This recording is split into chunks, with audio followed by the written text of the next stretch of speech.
uncertainty. The current federal judge that is reviewing every document from the Biden administration is calling it zombie protocol. The term zombie protocol, if indeed used by a federal judge in this context, suggests a process that deals with actions or documents that are technically still in existence but are legally or practically undead or invalid. Here's a breakdown of what that term could imply. Legally ambiguous documents. Every single document from inauguration to exiting office date has been called into question for verification that the auto pen was not used. If the auto pen was used, it was possibly used by staffers, which is a violation of the Constitution and federal laws currently on the books.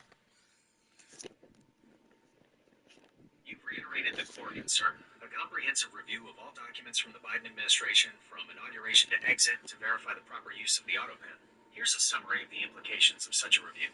Scope of the review. The sheer volume of documents involved would be immense, requiring a massive logistical and legal effort. This means that this process will take a long time. The judge believes that the auto pen was not used by Biden because Biden is possibly deceased. If a federal judge has expressed a belief that the auto pen was not used by President Biden due to a possibility of his being deceased, that introduces a highly unusual and significant factor into the document review process. Here's a breakdown of the implications. Extraordinary claim. A judge publicly stating a belief that a former president may be deceased. What happens if he was never president, but somebody was using his name and was an imposter that was not legitimately put into office? All the documents signed during that presidential term are null and void because the entire presidency was deemed illegal under the Constitution and current laws. If it were determined that an imposter had assumed the presidency, the consequences would be catastrophic and unprecedented. Here's a breakdown of the potential fallout. Complete nullification.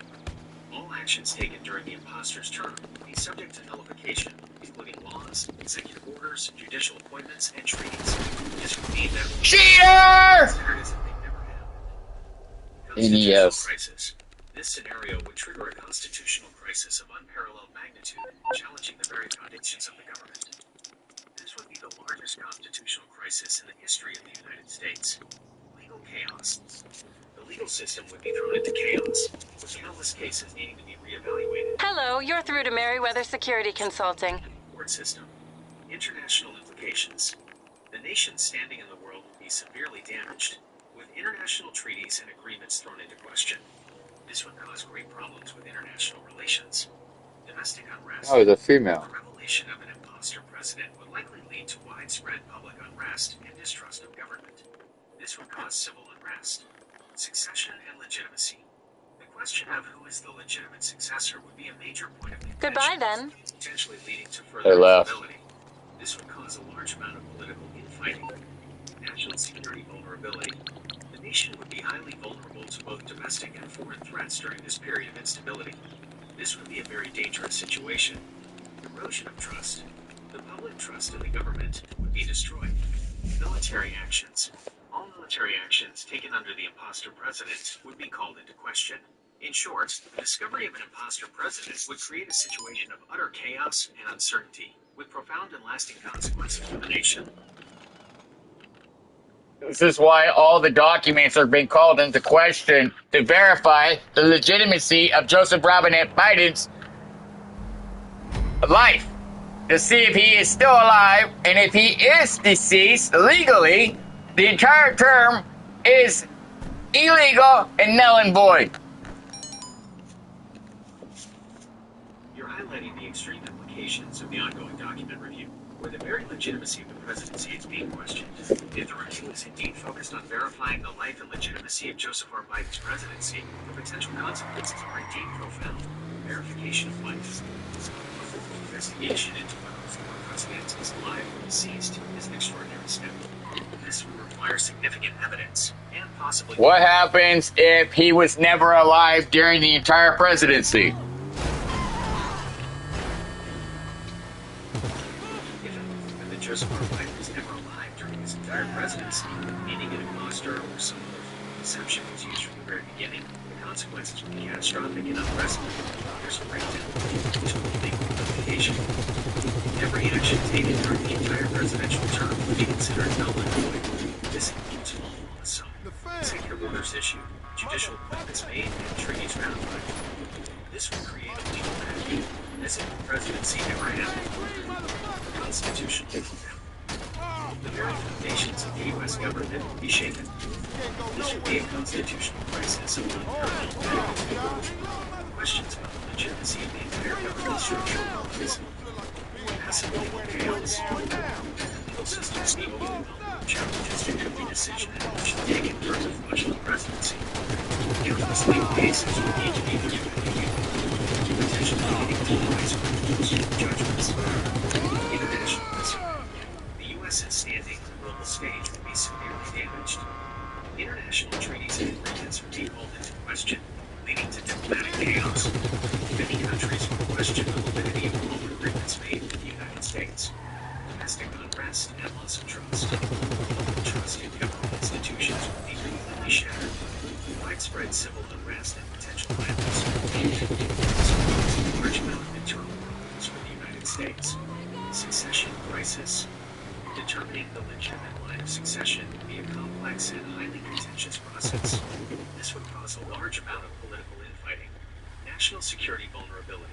The nation would be extremely vulnerable to both domestic and foreign threats during this period of instability. This would be a very dangerous situation. Complete erosion of legitimacy. The legitimacy of the entire government would be called into question. Unprecedented precedent. This situation would be no precedent in U.S. history. In essence, another president was never alive during their presidency. It would trigger a complete breakdown.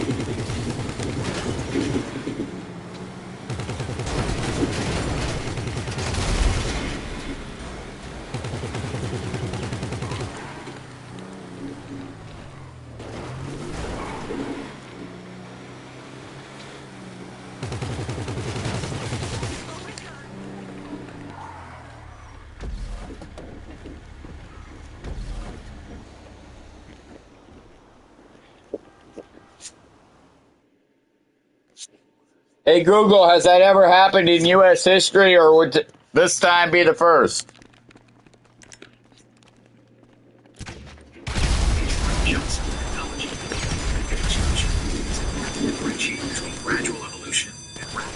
We're talking about an imposter president in the White House in the United States for the previous administration.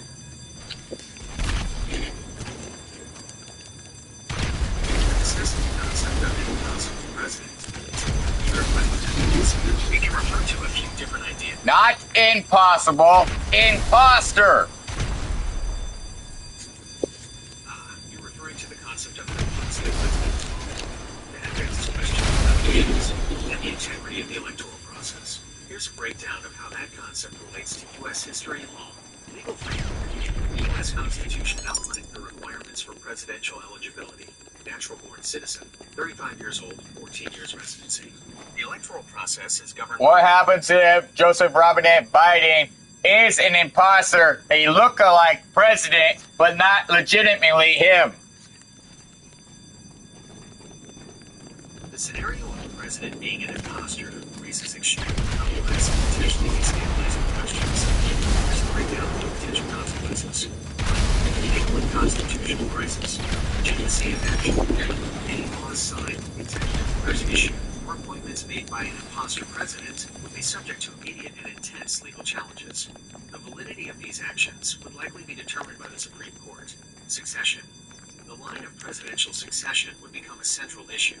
If the current president's legitimacy is questioned, the rightful successor, typically the vice president, The current president is calling into question what the previous administration did, and to see if he was even in legally or illegally, and if he needs to redo every document. When a current president raises questions about the legitimacy of a previous administration, it can lead to significant political and legal ramifications. Here's a breakdown of the key aspects. 1. Investigations and audits. A current administration has the authority to initiate investigations and audits into the actions of its predecessors. These investigations can focus on various areas, including financial dealings, policy decisions, national security matters, the integrity of electoral processes. These investigations can be conducted by various entities, including the Department of Justice, congressional committees, independent commissions, to legal challenges. If investigations uncover evidence of illegal or unconstitutional activity, legal challenges can be filed. These challenges can target specific policies or voters. Appointments made by the previous administration, the validity of institutions, the role in adjudicating these legal challenges. 3. Consequences. Questioning the legitimacy of the previous administration can have significant consequences. Key partisan divisions. Key ruling government. Advanced international relations. The degree of political involvement depends on the nature of the allegations and the evidence presented. In a scenario where the previous administration is called into question, a thorough review of Where the fuck did he go? examining official records, analyzing communications, seeking testimony from witnesses, we have to determine validity of past actions and identify any potential considerations, evidence, like the witnesses raising concerns about the legitimacy of past administrations, process politically charged. It is also important to remember that making checks and balances in the United States government are designed to protect against illegitimate actions. In essence, while it is possible for the president to question the actions of a previous administration, there are established legal and political processes for addressing such concerns.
Bro.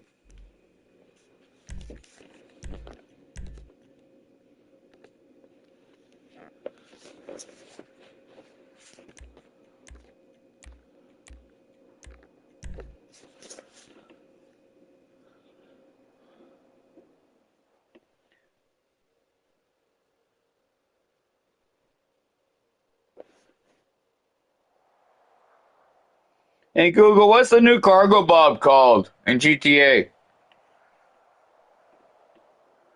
The new cargo bob in GTA is called the DH-7 Iron Mule. It was released as part of the Agents of Sabotage DLC in December 2024. Hey Google, I thought the Iron Mule was an airplane, not a helicopter. You are absolutely right to question that. My apologies.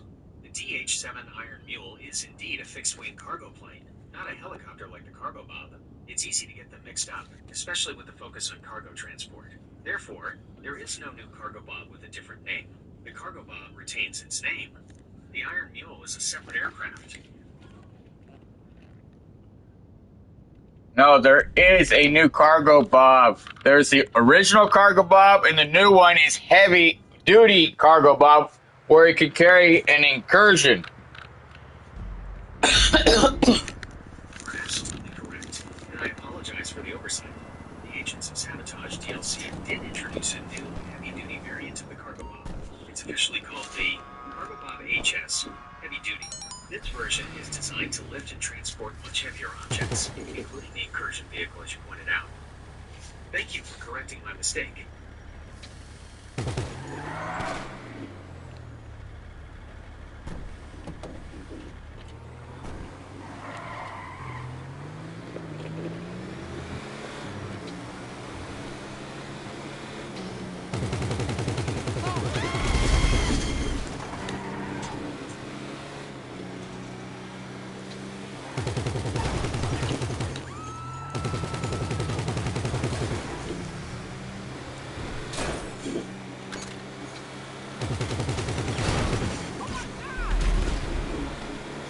Hey Google, how much money is in the United States currently?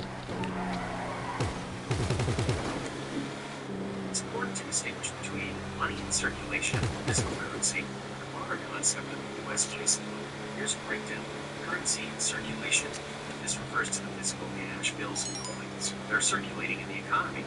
According to information from the U.S. currency website, as of December 31st, 2023, there was $2,259.3 million in circulation.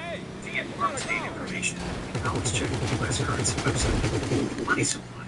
This is a much broader measure that includes not just physical currency, but also things like checking and savings account balances.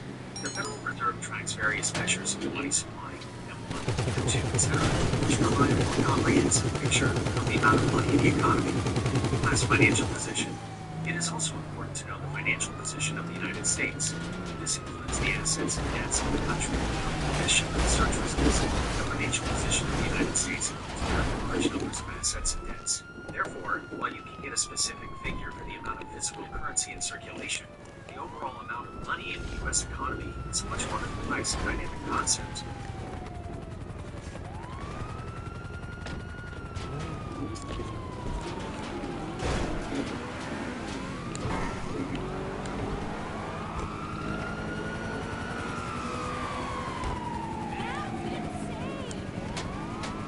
Hey Google, how many rainbow notes are in circulation?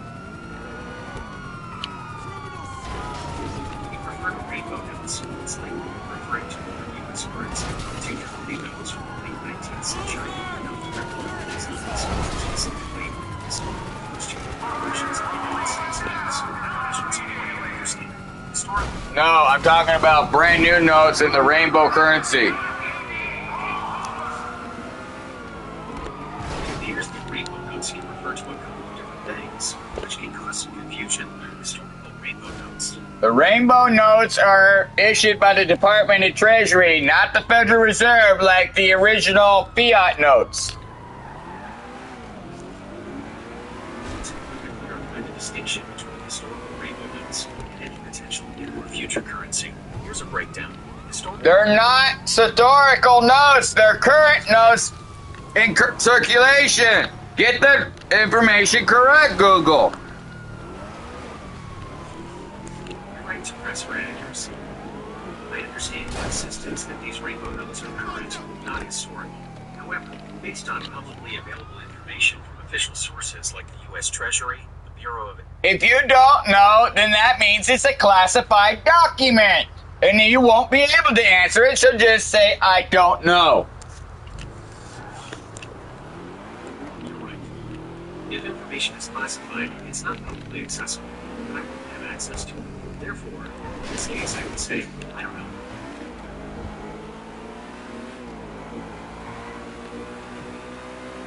Hey Google, the United States rainbow currency is a brand new currency. Maybe not in circulation yet that you know of, but I know for a fact is in circulation.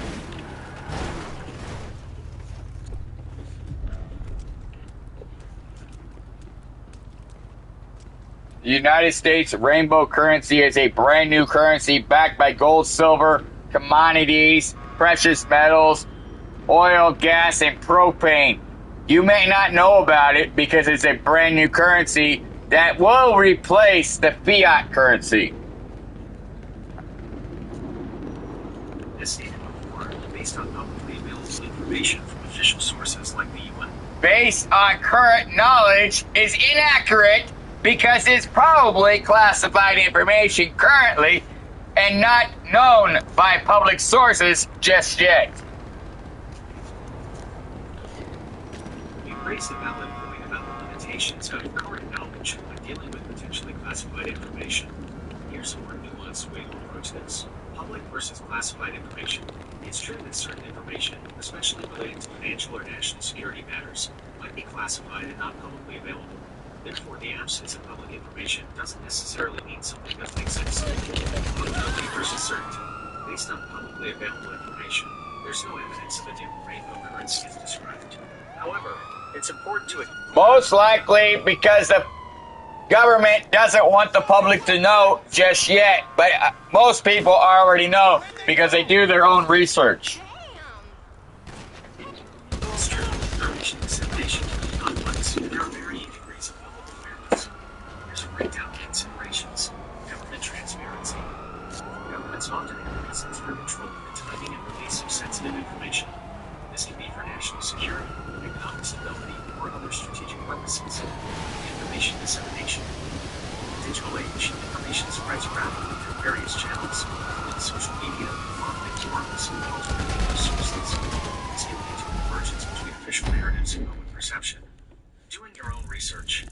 While independent research is valuable, it's crucial to evaluate sources critically. Misinformation and conspiracy theories can spread easily, and it's essential to distinguish credible sources from unreliable ones. Credibility.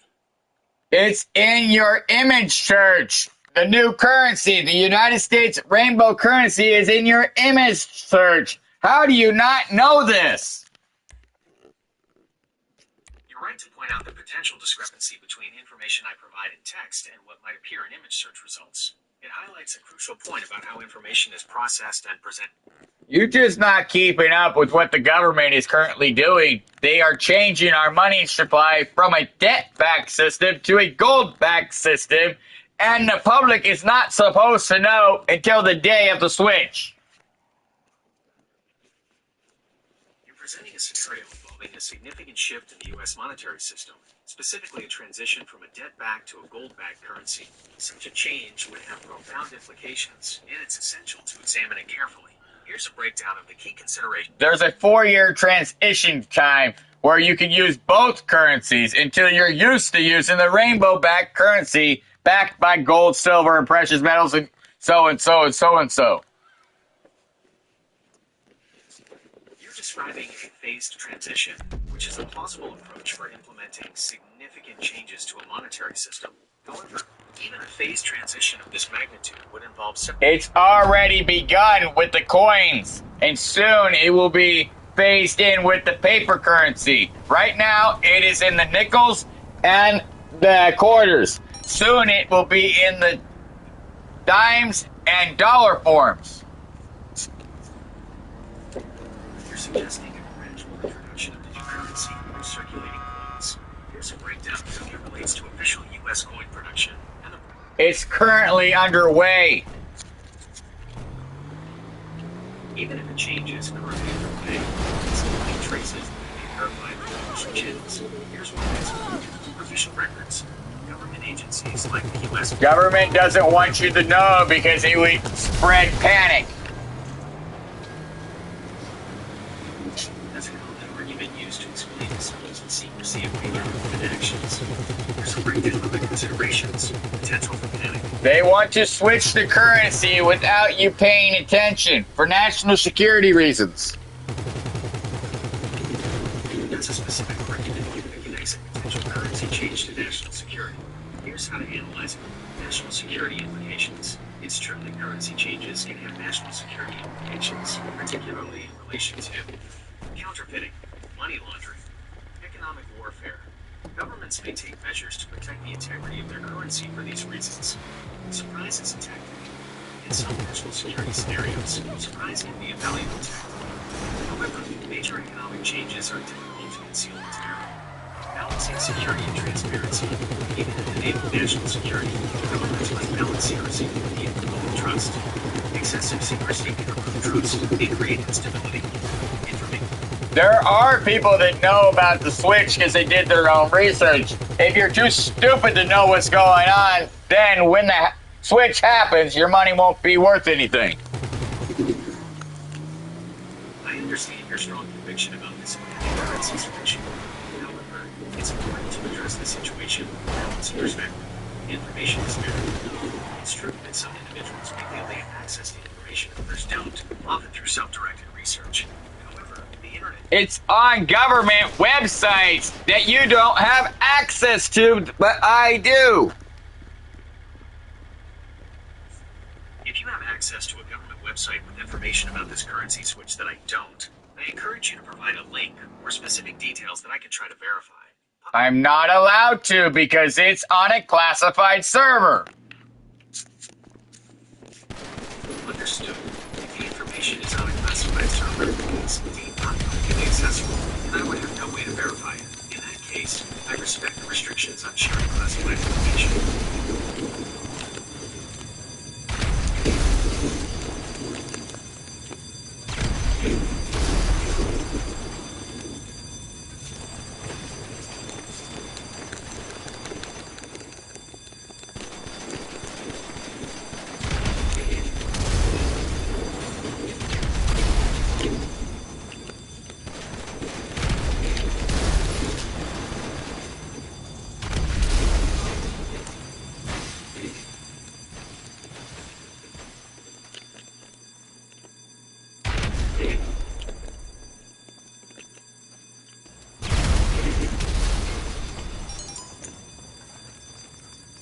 Rest are yours.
They're in the basement. How cars get down there is beyond me. But there's no door.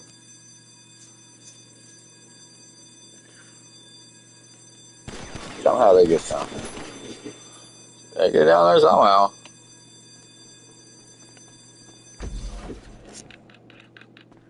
Not updated.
Hey Google, what's the definition of a classified server versus a public server?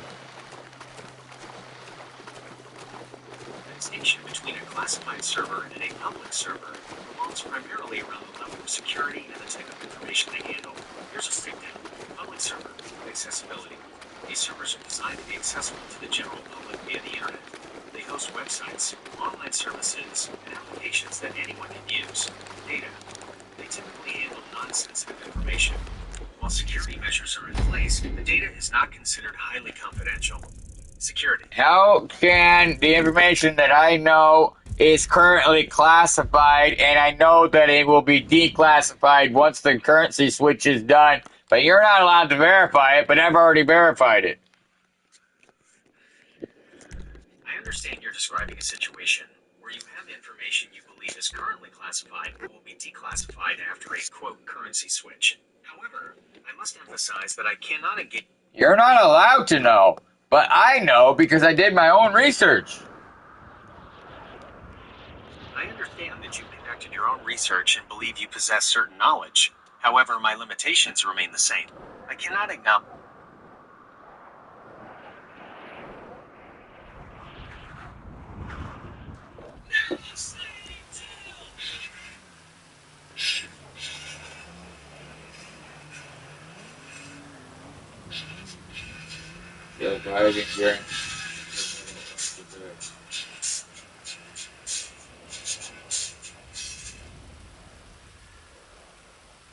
A federal judge has called into question all paperwork done under the last administration to be reviewed to see if it was done by him or by a staffer. The judge has called into question all paperwork done under the last administration to be reviewed to see if it was done by him or by a staffer.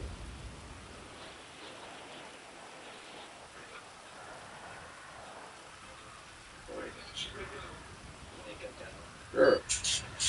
Breaking news. Suck my dick. Americans believe aliens are living among us, then support the Democratic Party. Yeah, you heard that right. According to two brutal new polls, Democrats' approval ratings just cratered to historic lows, like lower than car salesmen and funeral directors. NBC has.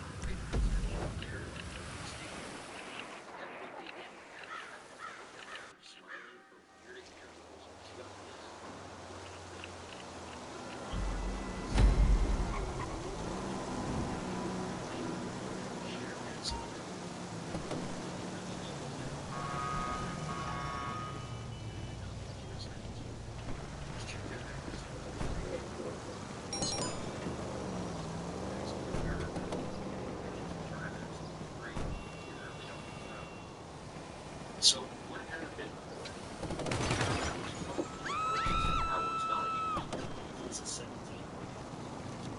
To actually deport criminal migrants.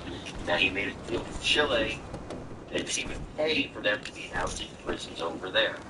The deal was done, everything was good. Stephen Miller was behind this, according to reports, and I just love Stephen Miller. I think he's great. Well, they put the Venezuelan Tren de Aragua gang members, that's who was deported, onto military planes, flew out to Chile, and while they were in the air, a federal judge said, turn those planes around. What you did was unconstitutional. And the planes kept going. And the planes were over international borders at the time, so the law didn't make a damn bit of difference. Now, if this particular judge would like to fly down to Chile and meet these gang members himself and maybe bring them into his home or his family is, because he cares so deeply about them, then I'd say get that man a ticket, follow his order. If he's willing to go get him himself and put him in his house. Until then, don't put the President of America in danger. Let me tell you guys something. I was born and raised in a rough neighborhood. Those that don't know this. Those that have followed me while you know, I've told you about it. There was gangs in my neighborhood. I knew a lot of them. I was around with a lot of them. And that's 13 started coming around as I got to about my late teenage, almost 20. Okay. And I remember some of the gang members, hard gang members. I'm not going to say what things they were part of, but hard guys telling me these guys, MS-13, They're scared. They're scared. They scare the scary. And Trent de Aragua is scarier than them. These are vicious, vicious gangs. So, yeah, we win. He will lose. I'm a judge. I'll love every second of it. And then let me know what you think in the comments.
White House has declared an emergency, and what they did after that is have them smiling from ear to ear. Justice was done.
die, faster!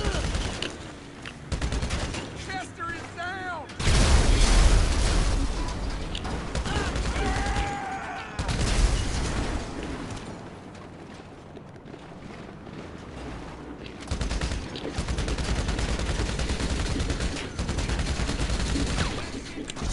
God damn it! With an iron fist. Before we get started, please make sure you like, comment, share, and subscribe. Those little things really help.